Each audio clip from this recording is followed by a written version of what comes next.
glad you found New Friends, my podcast. I'm Jordana, I'm 20, I live in Nashville, and I moved here right after graduating high school to pursue my dream of being a singer-songwriter, which basically means I skipped the whole college thing and dove headfirst into trying to make music and make sense of life at the same time.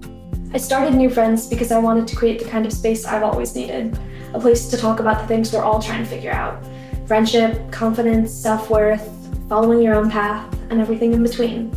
Some episodes are solo, some are with guests, sometimes the conversations even turn into songs, but every episode is rooted in honesty, vulnerability, and feeling a little less alone. I'm so happy you're here. Welcome to New Friends.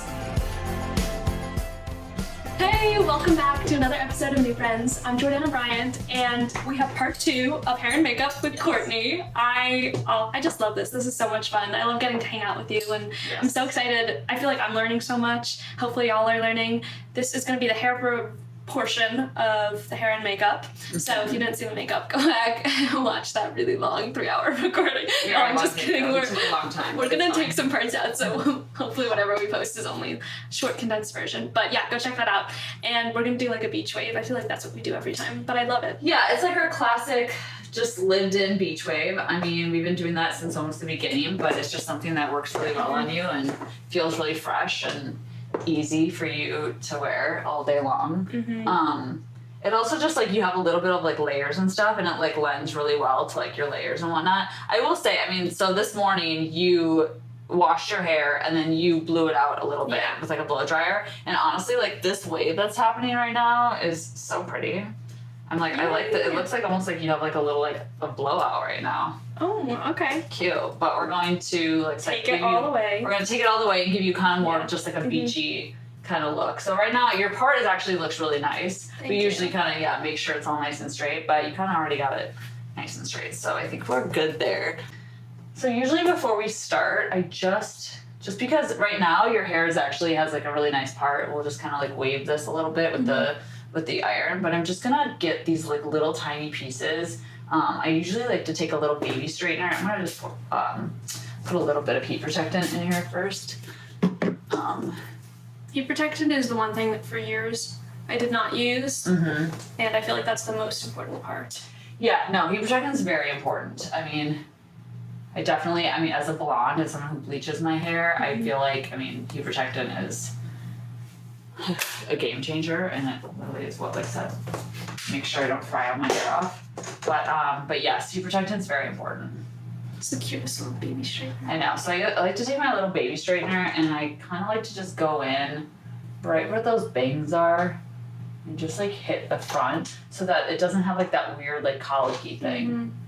You guys will notice with hair, I don't know what I'm talking about as much. I'll just say things that I'm like, I think this is right.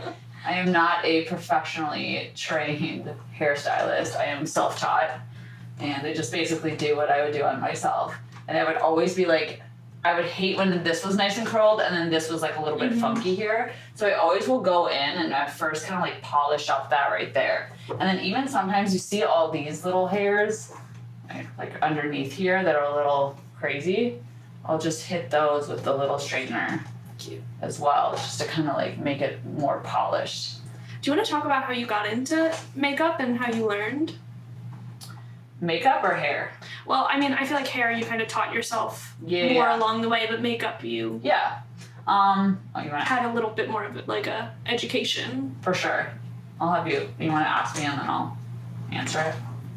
So Courtney. That wasn't enough of an ask. Well, because also I guess I could have I was thinking we were going to cut that out. We can cut it out. Well, now we have to cut it out because now it's just We'll just keep it in there. Okay. Courtney, how did you learn how to do makeup? Well, Jordana, let me tell you. So, Courtney, how did you learn how to do makeup? Because I feel like hair, you taught yourself more, but makeup you got more of like an education in. Yeah, I went to actual makeup school. There was a school in Costa Mesa at the time. I don't think it's any longer, it's not there anymore. It was called the Empire Academy of Makeup. And it was just I think it was like a year program that I did. And it basically taught us everything, like the basics, from just like basic makeup to then like doing editorial and wedding, and we even did like some like special effects and like some of that kind of stuff. But yeah, so I did a year of that, but really the real learning really starts once you're like out in the field doing it. It's not until like, I think my first couple shoots, you know, you're doing like test shoots and working with photographers and meeting people that way. I'm like, that's really how I learned like how to do makeup, was like just getting out there on set and like having the experience. I just want to look. So okay, so like I said, I always kind of do these little pieces in front just to make sure they're like polished, and then that way when I go in and curl it with the curling iron, it doesn't look like there's some weird situation happening out there. Yeah. So okay, now I'm just gonna. The baby straightener is also, I feel like a game changer, because no matter how many times I go over those with a the big one? Yeah, straightener, they sometimes still just have that weird bump. Yeah, I agree. I like the little baby guy, and I feel like I've had that thing forever. But anyways, yeah, so I feel like the real learning really happened once like I was out in the world on set doing different things and working on test shoots. That was like the best learning tool, was just doing test shoots and testing with photographers and models, because you were able to like make mistakes and you know, see your makeup on camera and really tweak things in real time, and that was just like invaluable for learning how to do makeup. So yeah, I'm just gonna pull half of this up and then curl this bottom section first. I normally just do her hair in pretty much just 2 sections. I do the bottom half and then I take it down and I pretty much just do the top half. So I'm going to spray it once again with some heat protectant, and then we'll go in and start curling. And I'll kind of show you, I mean, the beach waves are pretty straightforward. I just kind of go in and I use it as a wand, and I just curl different sections in different directions to kind of get that like lived in kind of wave that we like. Also, okay, so for these curls, what I have always done with Jordana is so right now I'm actually curling these all pretty much away from the head. I'm just taking my iron, and I love this one because it's got a longer barrel, which is nice just because Jordana has super long hair. And then I wrap it around going away from the face, and I always like pull it out. It's like the one thing that I always have done to make it so that it's just much more lived in and not so much like a perfect curl. I'll just kind of pull it as it's cooling, and then therefore when it like lays, it's just a little bit more relaxed and like lived in. So we don't like a heavy tight curl. Okay, wait, so without naming names, of course, do you have any horror stories? With clients? Yeah, or brands.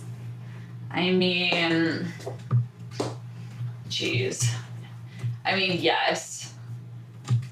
I feel like some of my beauty shoots have been just like super crazy. I mean, I was on a beauty shoot for a brand where we had like 60 lipstick changes over with like 8 different models.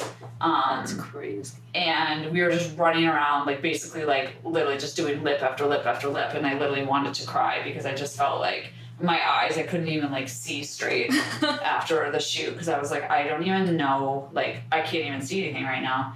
My eyes were like bleeding. But I mean, I don't know, I'm trying to think of like, there's definitely horror stories, but I feel like, I don't know, I feel like I'm gonna give it away if I tell them. They're too like, That's fair. They're too like specific. Yeah, they're where too the person's specific gonna see it where I'm and like, be like, how dare you? Exactly, and I'm just like, I can't. That's fair. I gotta take it to the vault, you know? Take it to the vault. Take it to the vault. I would guess that a lot of people probably during hair and makeup like say some crazy things or take phone calls where you hear some like crazy definitely. things. Yeah, you're constantly in the room with people, like you said, like taking phone calls, and you're hearing things that are just, it's like unspoken that they need to be confidential and private. Like it would just be such a breach of, you know, it's just that confidentiality where you're not going to talk about something that you heard when you're glamming some of these people, especially like, you know, when you're doing more high profile people and stuff. And you definitely have to have discrepancy and not talk about these types of things to other people. And I think that like also is why like clients continue to hire you, you know, because they feel like they can trust you and that you're not gonna like go run and talk about all their business to other people. It's just like part of the job. Yep. And part of being able to like have people's trust. Have you ever had any makeup mishaps, either like looks you've done for yourself or for other people, where afterwards you're like, oh my gosh? You know, I feel like the only time, like something that comes to mind is a bride I once did a very long time ago, like 15 years ago. And she actually brought me a picture of my work, and it was from like a beauty shoot. And so it was very like non-bridal, you know what I mean?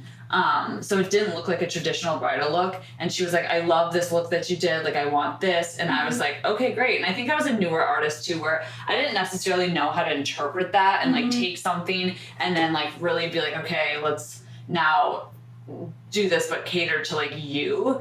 And I just took it very verbatim and was like, yeah, I'm gonna do that exact look on her. And she hated it. No. And it was just like, I think it was the only time in my career, thank God, that someone has literally looked in the mirror and been like, no, I hate this. And I was like, oh. And I just was so, I had no idea even to how to respond to it. Yeah. And I just was like, oh my God, okay. And I was like, well, what are you not liking? Like, you know, it was one of those things that I'm trying to like troubleshoot and be like, what are you not liking? Let's try to fix this. But she just hated all of it, that it was just like, there's nothing, you know? And it was just one of those situations where I literally said, I think maybe this isn't a match. And I think, you know. Was it on her wedding day? No. It was like oh my gosh, it was a trial. Thank God. I mean, that would be so rough. And nowadays, I feel like I would take a wedding without ever having a trial with someone, because I think I have a pretty like style that I would always like stick to, and I feel like someone would feel comfortable hiring me for. Yeah. But back then, I didn't necessarily have like a look that you could go to and be like, okay, this is kind of what I'm gonna get as a bride. I also just didn't trust myself back then as an artist. I was a very new artist that was, you know, much more inexperienced and didn't really know how to handle those situations and those interactions. Yeah. But now I'm much more equipped to handle them, and I would also know how to like, you know, troubleshoot. I also would never, I don't know, take on a bridal thing like that, where if they have a very kind of specific look without doing a trial. But yeah, I definitely, I mean, I think I just told her, like, I'm not even going to charge you. I just want to leave. It was one of those situations where I'm like, I want to cry. Like, I just want to go home. That's so hard when someone really doesn't like what you did, and you're like, wait. Well, and it was crazy because, like I said, I was like, it was a look that I did. You know what I mean?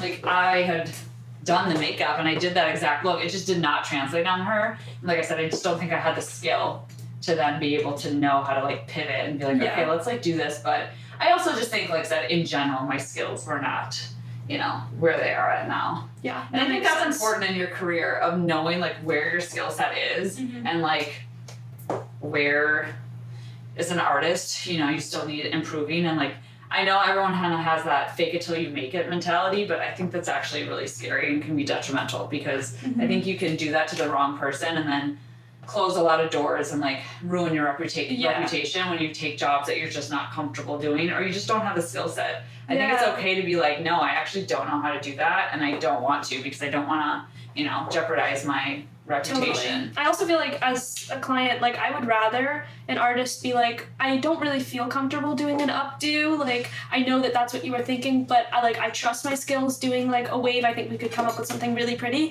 because then at least then you can make the decision and be like, okay, yeah, let's do what you feel comfortable, and we know it's going to turn out pretty. Maybe it wasn't like exactly what you had in mind. Totally. But it's better than trying something that they're not comfortable with, and then it, you know, not turning out great.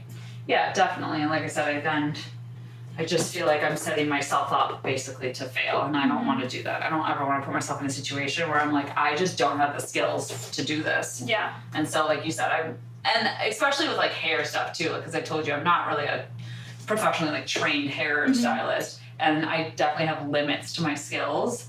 And I'm very upfront with that with people, because I'm just like, I do not want to get into a situation where, like you said, they're like asking for some crazy updo, and I'm just like, I have no idea. So, and hair is like, all those styles are crazy. Oh yeah. I mean, even a good ponytail is really hard. Oh, definitely. Yeah, a good ponytail. Which Courtney nailed. I mean, yeah, I do feel like we did nail that ponytail, and since then I feel pretty confident in my ponytail skills. And I've learned a few tips and tricks along the way, but yeah, it's definitely not. It's also nowadays that style of like a very sleek like pony, you know what I mean? Like the slick back is very in. which is a really hard look to do to get it like super slick and clean. Where I feel like we did more of like a messy ponytail. Totally. I feel like that's the thing. I do really well with hair that's a little bit more messy and like lived in. Which I like. Like, I don't know. I feel like for me personally, the slick back would feel like oily to me. It wouldn't, like, I think I like the cute, like, messy. Yeah, I feel like you do like a more lived in style to your hair. It has a little bit more. It feels more movement. natural to me, Yeah, I guess. totally. I'm just gonna spray this little bit of hairspray. What's the longest shoot you've been on? Like, how many hours was the longest shoot you've ever been on? I mean, I actually did a test shoot not that long ago where we started at like 9 a.m. and we got done at like 11 p.m., which was definitely the craziest test shoot I've ever done. But I will say, it was just like a bunch of creatives it was just like flowing. I feel like everyone was in like such a cool like state of mind. We were creating some really cool things. And I think everyone was just like feeding off of everyone else's energy. Totally. And it honestly didn't even feel like we were on set for that long, which was actually really nice. That is. I'm actually gonna do just like pull this top section up and then we'll do this like middle section. We'll just do this little top section last.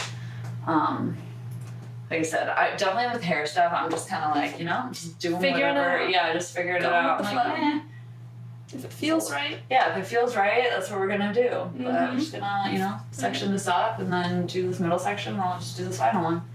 But yeah, so that was a very long shoot, but it didn't feel like it. I've definitely been on some like commercials that have gone like 14, 16 hours. Which definitely, like I said, by the end of the day, you're like, okay, I can't even like see straight. Yeah, you're like. I feel like even some of the shoots we've done have been crazy. Oh yeah, they can be like 12. Yeah, they can go like 10, 12 hours. Yeah.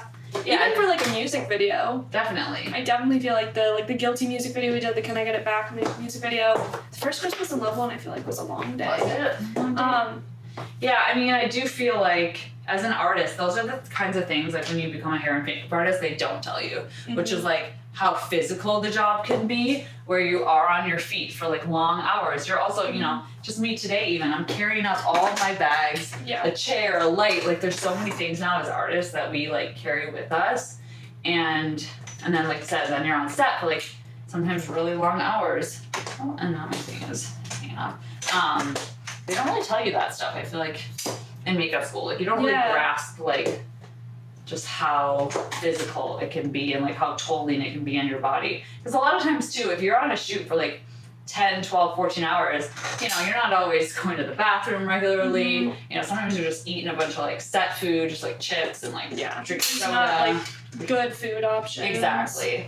Sometimes there are, and sometimes they really make sure you're eating well, but definitely not all the time.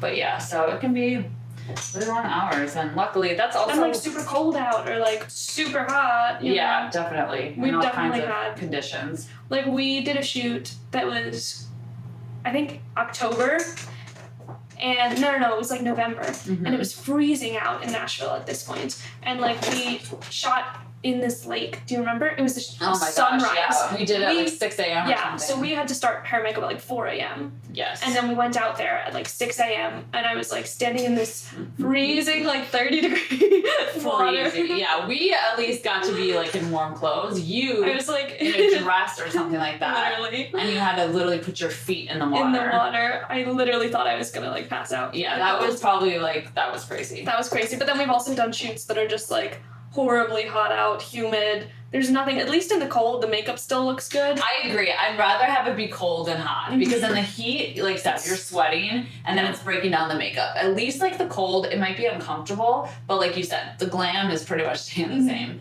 because you're not sweating it off. Even though I will say, sometimes it's been really cold where like your nose is like, turning a little red. Yes, we've definitely had those. But yeah, you're definitely always like, dealing with the elements, and that actually comes obviously with a lot of times with like the photo shoots and the different types of video shoots that we do in this industry, because you never know kind of like what you're going to be doing or what the weather's going to be like. I mean, luckily in Southern California, that's why I love being in Los Angeles, because when we worked together in Nashville, I feel like we had a lot more weather situations to deal with, where in LA, the majority of the time it's like, going to be pretty pretty nice out. That's 75 kind of is sunny. part of the reason why I feel like I'm starting to film more of my content out here, because in Nashville, the tough thing is just in the winter, nothing you shoot outside is going to look cute because it's all dead outside, the trees are dead, it's freezing, so it's not fun to shoot outside, but it's also just aesthetically not great. Yeah, totally. And in the summer, Nashville is really hard because it's so humid. You can't like film outside without sweating off all of your makeup. And also I feel like the rain and all of those different elements you have to deal with in Nashville, where it can just look super cloudy, and I feel like if you're seeing the sky and it looks super gray, it's just not cute. It's not aesthetically like as pleasing. But for sure. in LA, most of the time. Yeah, we definitely have our rainy days, and like I feel like lately it's been more rainy than ever. But for the most part, yes, I feel like majority of the year is going to be, it's going to be pretty mild weather, and like I said, at least in the 60s or 70s. You're not dealing with, and plus we don't have like the humidity here like we have in Nashville, where like that humidity will, oh my gosh, it's crazy. I know. It's one of the reasons I was like, I cannot live here in Nashville. That humidity is just insane. My hair always looked crazy. That's so true. I feel that so much. No matter how cute I make my hair look. Yeah, the second I go outside, I'm like, oh, it's ruined. Literally. We've also, I feel like some of the places where we had to get ready at shoots are like random barns with like all these animals and critters. Like, there was a lot of crazy locations in Nashville, which I'll be honest, it was kind of fun, and it was always an adventure. Like, definitely we went to some crazy places. That one, wait, was it with all the like horses and stuff? Yes, where we shot with the fireworks. Oh my gosh. Yeah, so we shot, in one day we shot like 6 or 7 different covers for songs that I used all of them. That was the same day we shot in this freezing cold lake at 6 a.m. That was such a long day. Yes, that was a very long day. We shot a few of them at this like barn, and we shot a photo for Song Saddle Up, for fireworks. The crash, we also shot a photo out there with this truck. And then at the end of the day, do you remember, we were driving away, my mom, Courtney, and I. Oh, yes. And it was the famous phone incident. So bad. We heard something like a few minutes into the drive, like a thud. And we were like, oh, what's that? And then like, and we all clocked it. We were all like, like, maybe a pebble, maybe a rock. Yeah. Then like 10 minutes later, my mom's like, where's my phone? I want to call your dad. And we were looking for it. We couldn't find it. And we were like, oh my God. That noise was the phone. That noise was the phone. We spent the next hour trying to find the phone, retracing our steps, like using Find My iPhone. Like, it says it's over here, but this is like a lake. And we ended up like randomly like in someone's like backyard where it said the phone was. Yeah, all of a sudden we like looked up and we're like, wait a second, this doesn't feel right. Like, how did the phone how did it get here?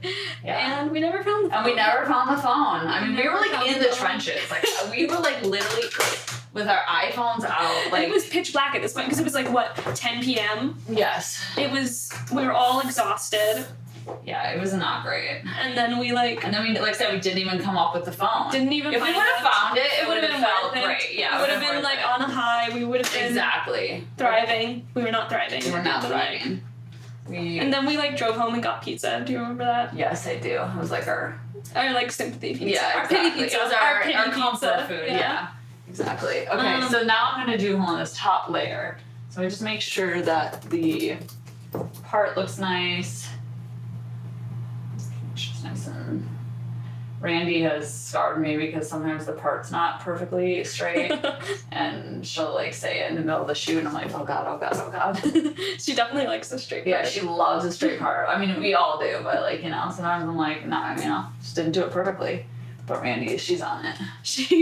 What does she call it when she'll like call it like a raccoon part or something. Where it's all like crazy. Yeah. Oh my gosh, so funny. Okay. I feel like that looks pretty straight and even. Yeah, I like it. Yeah, I think that looks good. Cute. Okay. So now we're just gonna do this top layer. And like I said, I'm really just, we'll spray a little bit more heat protectant. Like I said, I'm just like basically, just going over each section and curling it away from your face.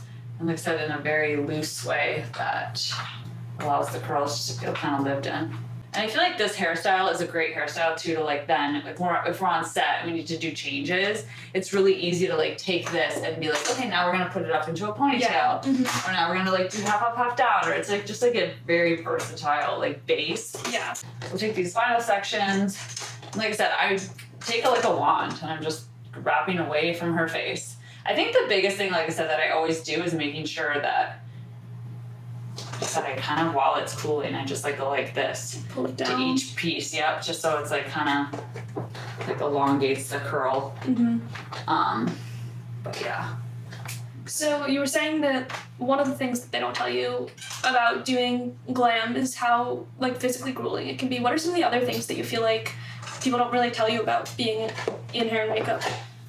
Well, nowadays I feel like you don't realize that you have to not only be a hair and makeup artist, but you also have to make content, send invoices, like be your own PR manager. You have to, you know, send all your emails and, you know, make sure you're keeping up with all like the administrative stuff. Like there's just so many moving parts to being like an entrepreneur. And I feel like it's not enough just to be good at hair and makeup. Like you need to know all the different parts of it.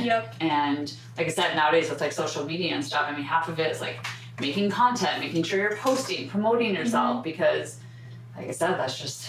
And you also will like reach out to people too, or like when you moved to Nashville, didn't you say that you would like DM people and say like, hey. Yeah, I would just like reach out to people and to let them know that I was in town and like I'd love to work with them, and just kind of like you're constantly just trying to promote yourself. I mean, you don't realize like how much of this job is like sales, trying to like sell yourself and find new clients, and like I said, reach out to brands and, you know, doing test shoots to then you know, be able to post and show your skills. And there's just so many different moving parts to it that you realize you have to be good at like all of them in order to be successful. And even like the cleaning part of it takes so long. Yeah, the sanitation process is definitely, which is why with hair it's much easier. You just have like a few tools you have to like wipe down and like sanitize. But with makeup, I mean, it's such a process. I always say, like, when I go home after a shoot, I mean, I'll spend another, like, 2-3 hours sometimes just sanitizing and cleaning my whole kit. Because not only do you clean all your brushes, and I'll sanitize all of them and, like, wash them, but then I also, any product that I use, like powder products, I then will, like, wipe them down with alcohol, and then I spray them with, like, a disinfectant spray, and, like, clean all down any pencils that I've used, and like you literally have to go through and sanitize each individual product, and it's very time consuming. And like I said, it's one of those things that you don't really realize until you don't realize like, oh wow, like I spend a lot of my time when I'm not working just like cleaning and sanitizing and getting ready for the next job, which I just did not realize. So yeah, these final pieces, like I said, I'm just, same thing, wrapping it away from the face, but then like I said, also kind of like holding it as it dries. Or not as it dries, as it cools, I'm sorry. Just to make sure that it's like pulled down. And then this final piece is always, you know, it's like the face framing piece. And I always kind of go up to about there. And I don't touch it until they cool. Like I'll like just let them. And then once they cool completely, I'll come back and I'll like tousle it. Do you typically brush the curls out after or no? I do not. I definitely do not brush the curls out. I will take my fingers and I'll take like a texturizing spray and like kind of like take my fingers through them, but I definitely don't use like a brush, because to me, I mean, that's a specific, like sometimes if you're doing a certain wave and then you want that like brushed out look, yes, you can do that, but for these I don't. I just typically will, like I said, take a texturizer spray as like a finisher, and then I just kind of take my fingers and kind of go through it. But yeah, there's just so many different things nowadays that, like I said, you kind of have to. I think also one thing that people don't even really talk about is the schedule of it is very different than a typical job. So if your friends are, you know, working a typical 9 to 5, your free hours a lot of the time are not when other people have free hours. And it's a little bit different trying to figure out, okay, like what do I do on days where I'm not working, where I don't have a job, and also like even feeling like you're being productive on those off days because it's different than what we expect. For some reason, I feel like it feels okay to take time off on the weekends, but when you have like free time during the week, it can feel like, wait, I'm being lazy by not doing stuff. 100%. Yes, I agree with that. I've definitely gotten to the point where, yeah, I don't typically work weekends anymore, which is nice because I do mostly like work for brands and for people who are doing things during the week. So then my weekends do feel like true time off, but it's true. Like during the week, if I have a day off, I still feel like I need to be doing something productive for my career, whether it's making content or like sending emails or like invoicing or just like,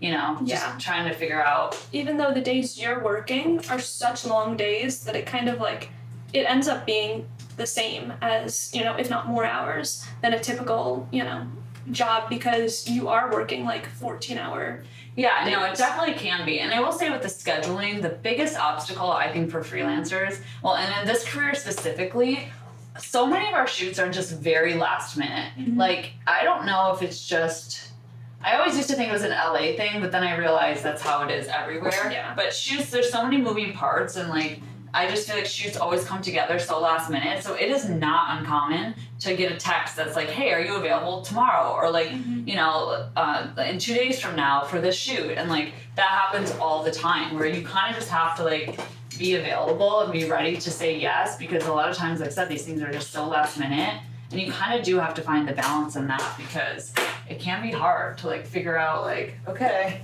I don't know if I'm working next week or not, and then all of a sudden you have like 4 jobs pop up, and you're like, oh, okay. Like freelance is not for the faint of heart. I always say that. Like you really do have to figure out a way to balance your downtime and with also figuring out how to enjoy your time off, and then also, and you have to also balance the schedules of your clients because the whole freelance thing is a little bit of a facade, just in the sense that like, yes, we're freelance, but you're still having to be available on your client's schedule, you know? Like, I'm not picking my hours. I am having to be available for my clients when they want to do their shoots. Yeah.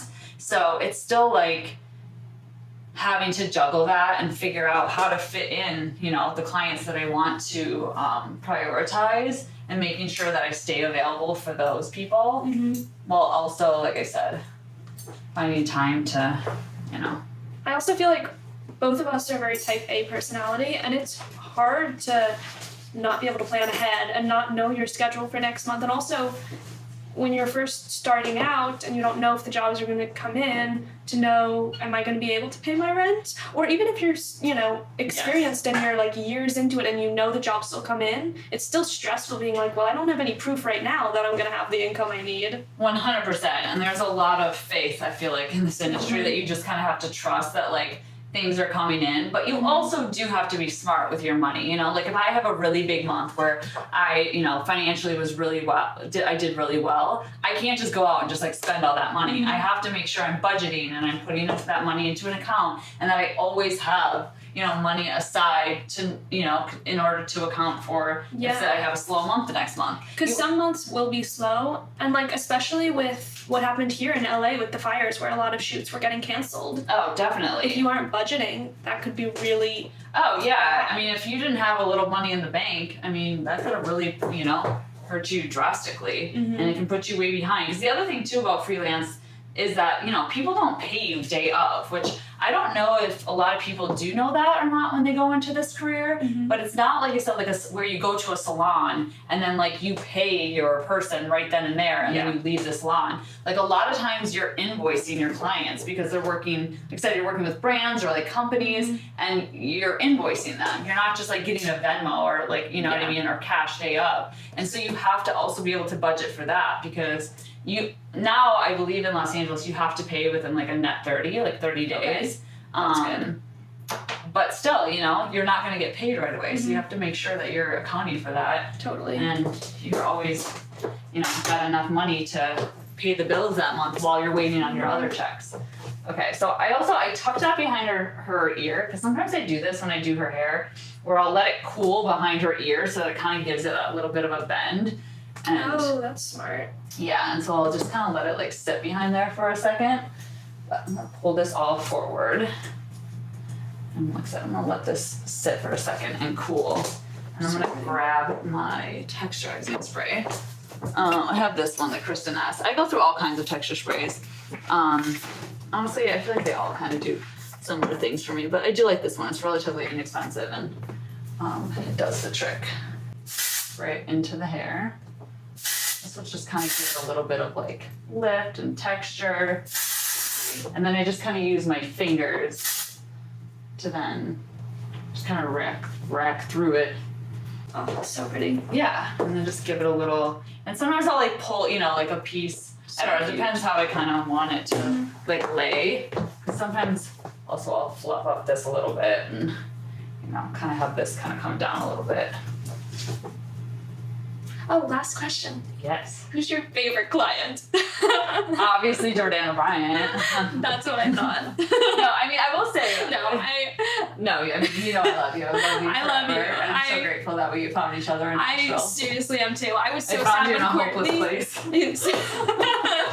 I'm the one good thing to come out of Nashville. Not a great experience for me, but But I met some really amazing people there, Yes. including Jordana. when Courtney texted and said that she was moving back to LA, like in a week, I was so sad. Did I only give you that much notice? That's crazy. Yeah. I was like, hi, sorry, gotta go. You were like, hi, so I'm already on the plane. Have a good life. I hope you have the best life ever. It was so great meeting you. No, but then I just decided I needed to shoot in. Yeah, I was gonna say, and now I feel like I actually see you more here. I know, right? Than I do Than we did in Nashville. Nashville. Yeah, in Nashville. And Yeah, well, I feel like now I'm coming to LA more for shoots, for writing sessions, and when I'm here, like, for writing sessions, or this week, because I'm cutting a song with an artist here, you know, who, like, we're collabing together. Oh, nice. It's like, I might as well shoot while I'm here. Yeah, Because totally. I have people I love to shoot with here. Like, I feel like, one, I love working with you. I have videographers that I love here. Yeah, So it kind of all totally. just works out. So yeah, I just took a little bit of that like wax stick and just put a little bit up on top, just clean up those flyaways a little bit, but this is kind of like the finished look that we do. Yay! And then, Oh, so pretty. Yeah, so pretty. It's just kind of like natural and lived in. And as the day goes, it like kind of will fall sometimes a little bit and like, oops, I messed up the bang. But like I said, then this is really easy to then like, sometimes we pull it back and do a half up, half down. We'll pull up and do a ponytail and it's just like easy to kind of, you know. Yeah, I feel like Work it's with also like what I love about it is I can, because I like to during videos and stuff run my hands through my hair and Yeah. like play with it. Yeah, you And can it like do that Lends without itself. like It's not messing it like up. yeah, it's also not like hard as a rock because of all the hairspray or whatever. Yeah, it's we very. just put a little. I did spray it with like a little bit of like a working hairspray. But But then it still feels like your hair. You yeah, know? definitely. Which It is doesn't one of my feel like biggest stiff or anything. I hate when I feel my hair and it's like a block. Yeah, we It's don't. like Barbie hair. No, thank you. No, thank you. No plastic Barbie hair, please. Okay, cute. I love it. Oh, So pretty. Thank you for doing this, Courtney. This has been so much fun. I know, this has been amazing. I had the best time with you. And everyone, if you're ever in LA and you have a shoot, or if you want to learn, because you do private lessons, I do, right? yeah, I do. Not for hair, but I do. Not for hair, but not for hair, makeup. but I do private lessons for makeup. Yes. So if you ever want to do one and you're in LA, definitely reach out to Courtney. Yeah. What's your Instagram handle? My Instagram is at Courtney Hagen Makeup, and we can like link everything. And then my website is just CourtneyHagenMakeup.com, and like Yeah. all my info is on there. We'll put those links in. But thank you guys for watching. Thank you for doing this, Courtney. You're so This was very welcome. fun. So nice spending time with you. Thank you so much for watching this episode of New Friends. I really hope you loved it. It would mean so much to me if you'd subscribe to my channel on YouTube and send this to someone who you think might enjoy it. Hope to see you in the next episode.